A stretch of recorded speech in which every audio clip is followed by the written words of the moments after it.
Let's go through all the information that you need to know about castor oil. Now, castor oil usually comes from a castor plant, and this is one of the oldest known plant that contains medicinal properties. We're going to look at them, and also we are going to look at the things that usually make it a little bit more dangerous, because you really need to know what you're doing with this oil depending on the use or the purpose you want to put it into. Now we're going to first of all look at some of the things it can do to your body, so like the use, and then we're going to look at the side effects or the things that you really need to avoid when you're using castor oil. Now the first one, we are going to start with the uses. Now the first one is, first of all, before we even go there, it usually contains several active compounds, but one which is the major one is linoleic acid. It usually contain about 80 to 84% of the actual component of that oil. So it's very, very rich, and this is what will give you most of the benefits we are going to see. And the other compounds will also give some of the side effects that we are also going to see right along in this video. We're going to start off with the purpose of the use of castor oil. One of which is, this is a natural laxative. It was used for medicinal purposes to treat something like constipation. Constipation, which is being brought by either you are close to your menses, or maybe you are pregnant and you're getting those issues when it comes to the bowel movement, or maybe there is an obstruction, and or maybe you're not taking food that has enough fiber. So if you want to speed up the bowel movement and temporarily treat that constipation, then it can be used as a laxative. Another use is inducing labor. Now, before the advent or before the growth and development of the drugs that we use in inducing labor, castor oil was used to do exactly the same. So we don't have like tangible research supporting this, so I wouldn't actually use this when we have products that are working way better, but it was used in inducing labor. We don't know the success rates because we don't actually have enough data that was supporting that, but it was actually used to induce labor. Another use of castor oil is shrinking or even treating fibroids. And I think if you want to know more about fibroids, you can check this video here or another one here. I don't know whether I'm going to put the card. I'll try to make sure that I remember. Now you can go and learn more about the fibroids and how we treat them. So castor oil is one of the things that has been used as a home remedy to treat this condition, and also reducing the amount of menstrual clots, and also reducing the menstrual cramps, but you don't have tangible research on this yet. Castor seed oil has anti-inflammatory properties, and this is used in treating inflamed acne, dressing the wounds, and it has a deep penetrating action. So you just place it on the skin and try to cover it with something, and it will penetrate deep into your skin, and it will help in relieving the inflammation that's already there due to maybe an infection, or maybe a trauma, or because of that acne that you have. Castor seed oil will give you relief from eczema by doing several things. One is because it is anti-inflammatory. So in case you have an inflammation there because of maybe there was an infection that was introduced due to that area cracking or drying up, so it's going to give you a relief for the anti-inflammation parts, and also it's going to lubricate the skin, so you're not going to have that dry skin that will lead to now the scars you're going to get, and also the breaking of the skin. So it's going to give you those effects.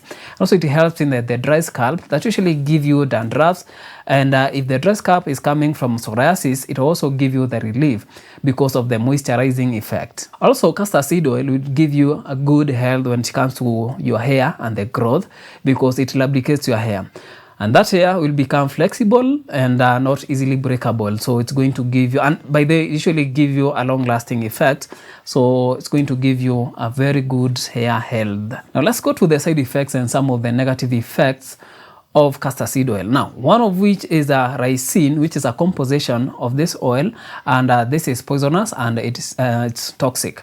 Now, during the preparation, you can get rid of this ricin by heating the oil. So this oil, when you heat it, it usually deactivates this ricin, so it becomes easier and safer to use. Now, we have allergic reaction, because we have people who usually develop itching, swelling, or rashes after applying the oil.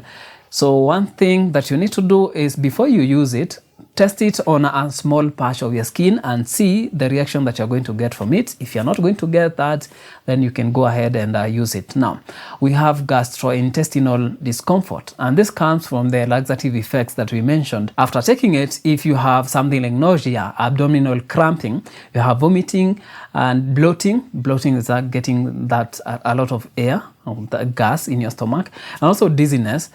It's most probably because of the intake of the use of castor seed oil. So one thing I would advise you, before you actually start using it, try to start with a smaller dose. Instead of using a higher amount of dose, you just use a smaller dose and then you increase that over time. So that way you're going to make your body get used to this. So you're not going to get those strong reactions when you're using this one. Now we have pregnancy concern, like we mentioned. It was used to induce labor. So if you're pregnant, it might give you undesirable effects. Even there is a fear that you might get complicated pregnancies or even miscarriage. When you're taking any drug, it's good to avoid castor seed oil because we said it usually gives you laxative effects. If you're taking any drug orally, you are supposed to avoid castor seed oil because, like we mentioned, it usually gives you the laxative effect. And this is the effect that will fasten anything in your stomach, in your digestive tract, because of the laxative effect that we mentioned. So that one, it's going to not give the drug that you have swallowed enough time for the absorption. So you're going to have less drug in your system because the absorption was interrupted. So it's good to just stay away from castor seed oil until you are done with the dose. Or just talk to your doctor. If you can get maybe an alternative, maybe an injection, the better. Another negative effect is when you have an overdose, you are going to start getting abdominal cramps, chest pain, diarrhea, dizziness, rashes, and even shortness of breath. And by the way, this was the castor seed oil was used during the World War II to punish the soldiers or the prisoners of war. So they were given this to like a form of punishment. We even had parents who were using this as a form of punishment for their kids. And yeah, you can read more about that in, I think I found that on Wikipedia. You can just go and Google that. You're going to find a lot of references to this. If you start using it for the first time, you're going to find that you're having some symptoms like the flu kind symptoms and also fever, but they're going to disappear with time. So it's very important for you to start with a low dose because you're going to have those effects being stronger, and even the laxative effect is going to be way, way stronger, and the cramps that we've mentioned. So you need to like increase the amount and don't take an overdose. It also gives people a false sense of security. Now, from the media out there, you've seen people talking so highly about this seed oil, treating almost everything to a point where you might think that now I'll just take this drug and it will heal whatever I'm going through, instead of going to a proper hospital for a proper diagnosis and treatment. Now, this will give you a false sense of security and you might end up going to the hospital when it's already too late. So go to balance between the two.